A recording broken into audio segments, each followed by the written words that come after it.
Hello guys, BA part 3rd. Today our topic is content analysis. Okay? अंतर्वस्तु विश्लेषण. So, without wasting much time, we should start this video on this topic, content analysis. Okay? तो आज हमारा समाजशास्त्र में topic है अंतर्वस्तु विश्लेषण. Okay? अंतर्वस्तु विश्लेषण एक ऐसी प्रविधि है जिसके द्वारा हम किसी भी पद्धति से प्राप्त शोध सामग्री को एक व्यवस्थित और परिमाणात्मक विवेचना क्वांटिटेटिव डिस्क्रिप्शन के रूप में परिवर्तित करने का प्रयास करते हैं. ओके, आरंभ से ही हम इस तथ्य पर बल देते हैं कि प्राकृतिक घटनाओं की प्रकृति सामाजिक घटनाओं से भिन्न होती है. प्राकृतिक घटनाएं जहां मूर्त और गणनात्मक होती हैं, वहीं सामाजिक घटनाएं अमूर्त और गुणात्मक होती हैं.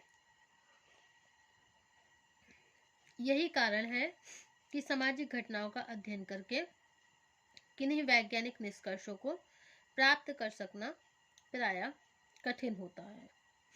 इसके बाद भी सामाजिक घटनाओं की गुणात्मक विशेषताओं को परिमाणात्मक रूप में प्रस्तुत करना अब कुछ सीमा तक संभव हो गया है.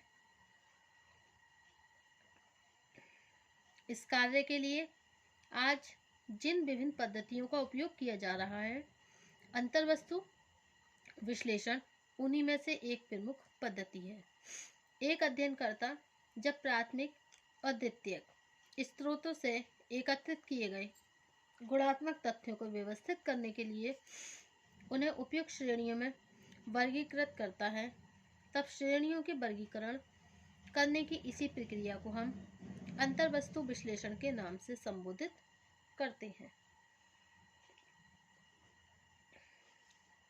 इस संबंध में यह ध्यान रखना आवश्यक है कि प्रायः अंतर्वस्तु विश्लेषण एवं संकेतन कोडिंग का कभी कभी समान अर्थों में प्रयोग कर लिया जाता है, किंतु इन दोनों में एक मौलिक अंतर है.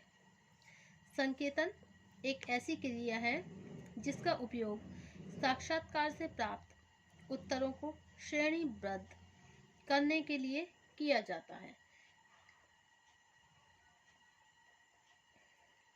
दूसरी ओर अंतर्वस्तु विश्लेषण एक ऐसी प्रविधि है जिसके द्वारा हम किसी भी पद्धति से प्राप्त शोध सामग्री को एक व्यवस्थित और परिमाणात्मक विवेचना क्वांटिटेटिव डिस्क्रिप्शन के रूप में परिवर्तित करने का प्रयत्न करते हैं.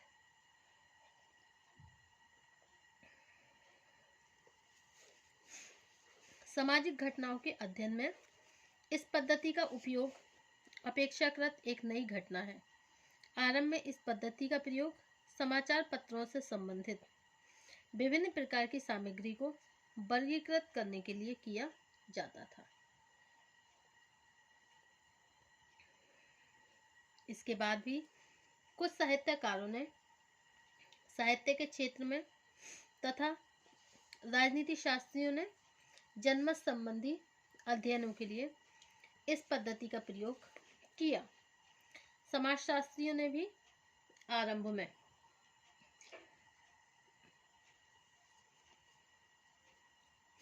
द्वितीयक स्रोतों पर आधारित आदिवासियों के रीति रिवाजों, रहन सहन, धार्मिक क्रियाओं एवं भाषा आदि से संबंधित तथ्यों की सत्यता को जानने के लिए अंतर्वस्तु विश्लेषण का सहारा लिया. यद्यपि आज अनेक महत्वपूर्ण क्षेत्रों में इस पद्धति का उपयोग किया जाने लगा है. ओके, अब नेक्स्ट पॉइंट है हमारा अंतर्वस्तु विश्लेषण का अर्थ एवं प्रकृति, meaning and nature of content analysis. Okay,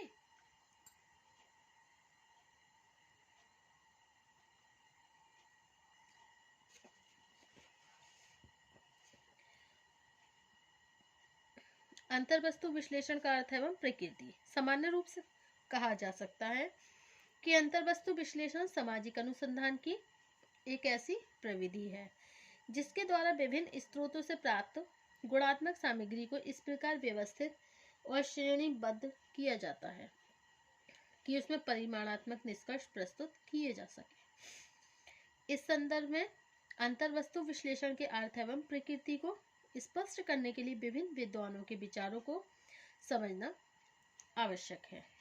okay, according to विरल्सन,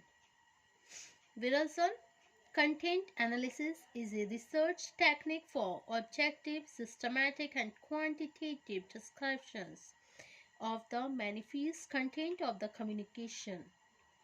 Okay, content analysis is a research.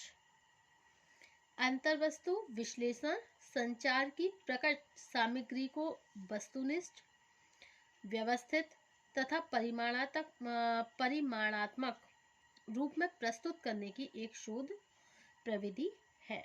Okay, तो कंटेंट एनालिसिस क्या है? ये जो हमारा कंटेंट एनालिसिस है, मतलब अंतर्वस्तु विश्लेषण क्या है? ये एक तरीके से रिसर्च टेक्निक है। किसके लिए? For objective, systematic and quantitative description, okay, of the manifest content of communication. Okay, is that clear? कि अंतर्वस्तु विश्लेषण संचार की प्रकट सामग्री को वस्तुनिष्ठ, व्यवस्थित तथा परिमाणात्मक रूप में प्रस्तुत करने की एक शोध प्रविधि है। ओके स्टूडेंट, तो सामान्य रूप से कहा जा सकता है कि अंतर्वस्तु विश्लेषण सामाजिक अनुसंधान की एक ऐसी प्रविधि है जिसके द्वारा विभिन्न स्रोतों से प्राप्त गुणात्मक सामग्री को इस प्रकार व्यवस्थित और श्रेणीबद्ध किया जाता है कि उसमें परिमाणात्मक निष्कर्ष प्रस्तुत किए जा सके। इस संदर्भ में अंतर्वस्तु विश्लेषण के अर्थ एवं प्रकृति को स्पष्ट करने के लिए विभिन्न विद्वानों के विचारों को समझना आवश्यक है। Okay,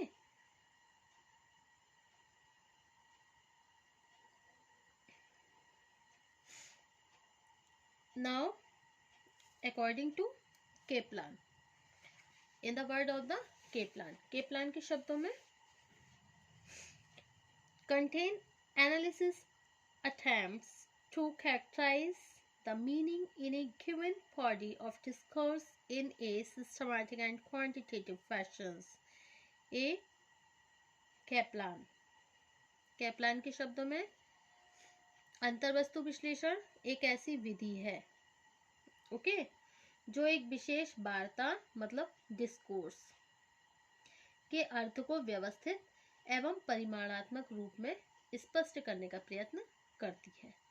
okay, content analysis attempt to characterize the meaning in a given body of discourse in a systematic and quantitative fashion.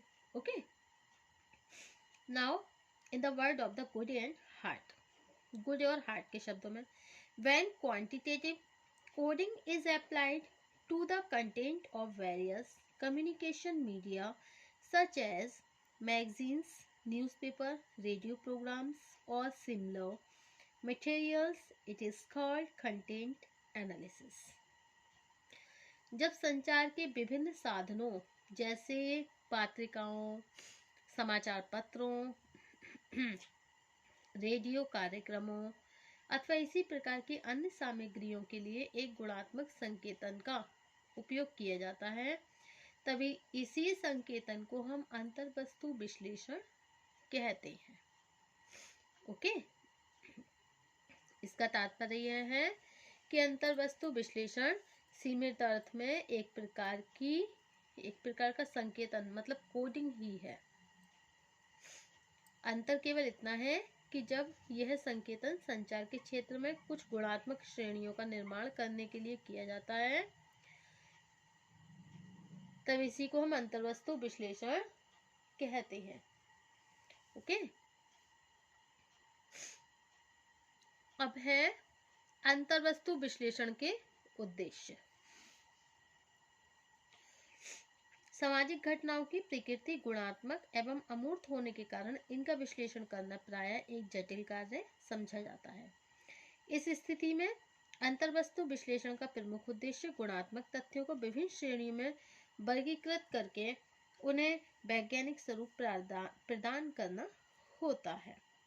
Okay, अंतर्वस्तु विश्लेषण के प्रमुख उद्देश्यों को हम इस प्रकार बताते हैं। नंबर 1 है इसमें गुणात्मक अध्ययनों को वस्तुनिष्ठ बनाना। प्रत्येक सामाजिक अध्ययन से प्राप्त होने वाले अधिकांश तथ्य गुणात्मक होते हैं। ओके, ऐसे तथ्यों का आरंभिक रूप नितांत कच्चे माल के समान होता है। नेक्स्ट है गुणात्मक तथ्यों को संख्यात्मक रूप प्रदान करना।